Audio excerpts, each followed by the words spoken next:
जय श्री कृष्णा, जय श्री राम, जय गौ माता, जय राधे श्याम। आप देख रहे हैं तुलसी तपोवन यूट्यूब चैनल और इस वीडियो में हम चर्चा कर रहे हैं योगिनी एकादशी व्रत कथा। एक बार धर्मराज युधिष्ठिर ने भगवान श्री कृष्ण के चरणों में बैठ करके कहा था कि प्रभु, आपने पिछले महीने की एकादशी की चर्चा विस्तार पूर्वक कही। निर्जला एकादशी का महात्म्य आपने विस्तार पूर्वक सुनाया। हे भगवान, अब हम आपसे आषाढ़ के कृष्ण पक्ष में पड़ने वाली एकादशी की कथा आपसे सुनना चाहते हैं। प्रभु, आप ये विस्तार पूर्वक आप सुनाइए। भगवान ने कहा, आषाढ़ के कृष्ण पक्ष में पड़ने वाली एकादशी का नाम योगिनी एकादशी है और इस एकादशी का अपने आप में इतना बड़ा प्रभाव है, यदि कोई व्यक्ति धोखे से भी इस व्रत को कर लेता है तो उसके संपूर्ण पाप नष्ट हो जाते हैं। उसको पारलौकिक सुख मिलता है, लौकिक सुख मिलता है और उसको संपूर्ण प्रकार की सिद्धियां मिल जाती हैं। इसमें किसी भी प्रकार का कोई भी संशय नहीं है। तब भगवान श्री कृष्ण कथा सुनाते सुनाते कहते हैं कि अलकापुरी नाम की नगरी में एक कुबेर नाम के राजा राज्य करते थे। भगवान महादेव के वह बहुत बड़े भक्त थे। बिना भगवान शंकर की पूजा किए बिना वो जल भी नहीं पीते थे। एक हेमा नाम का एक माली पूजन के लिए उनके यहाँ फूल लेकर के आया था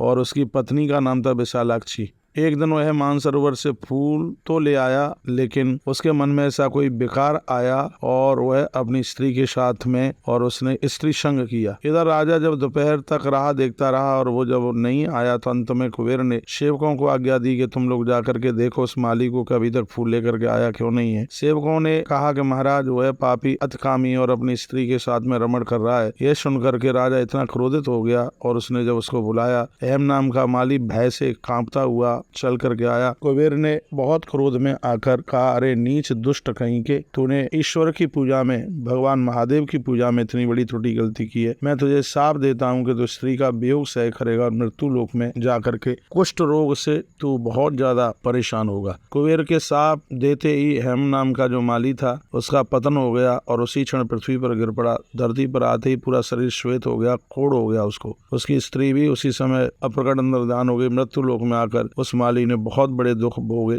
जंगल में जाकर के, वन में जाकर के, और वह भूखा प्यासा भटकता रहा। एक दिन की बात थी, रात में जब वो सो रहा था, नींद आ नहीं रही थी, तो भगवान शंकर जी की पूजा के प्रभाव से उसको पिछले जन्म की स्मृति आ गई, ध्यान आ गया। तब वह घूमते घूमते वहां पर एक महात्मा से मिला। महात्मा का नाम था मार्कंडेय ऋषि। महात्मा मार्कंडेय ऋषि के आश्रम पर उसका पहुंचना हुआ, जो कि बहुत ज्यादा बूढ़े थे, और हेम नाम का माली वहां पहुंचकर महात्मा मार्कंडेय के चरणों में गिर पड़ा। महात्मा मार्कंडेय ने कहा, अरे भाई, ऐसा तुमने कौन सा पाप कर दिया है जिसकी वजह से तुम्हारी ऐसी हालत हो गई है। माली ने कहा, हे गुरुवर, क्या बताऊं, मुझसे ऐसी ऐसी गलती हुई है, मेरा उद्धार कीजिए और मैं क्या करूं। तब महात्मा मार्कंडेय ने कहा कि आषाढ़ मास में पड़ने वाली एकादशी कृष्ण पक्ष की योगिनी एकादशी है। इसका यदि तुम व्रत करोगे तो तुम बिल्कुल ठीक हो जाओगे। महात्मा मार्कंडेय के कहने से उस हेम नाम के माली ने योगिनी नाम की एकादशी का व्रत किया और भगवान की कृपा से उसका कुष्ठ रोग बिल्कुल ठीक हो गया। भगवान श्री कृष्ण कहते हैं, राजा, ये योगिनी एकादशी का व्रत 88,000 ब्राह्मणों को भोजन कराने के बराबर फल देने वाला है। इसलिए इस व्रत के करने से संपूर्ण पाप दूर हो जाते हैं। अंत में हेम नाम का माली वो स्वर्ग के लिए चला गया। एक बार जयकारा लगाइए, बोलिए योगिनी एकादशी मैया की जय हो। हरि वैष्णव जनों को मैं कहना चाहूंगा, एक तो इस व्रत के करने से चर्म रोग, कुष्ठ रोग, किसी भी प्रकार के रोग नहीं रहता और इसकी महिमा इतनी है, 88,000 ब्राह्मणों को भोजन कराने से जितने फल की प्राप्ति होती है, योगिनी एकादशी का व्रत करने से उतना फल प्राप्त होता है। बहुत बहुत धन्यवाद वीडियो पूरा सुनने के लिए। ऐसे हमारे साथ जुड़े रहिए और तमाम इन कथाओं का आनंद लेते रहिए। जय श्री राधे।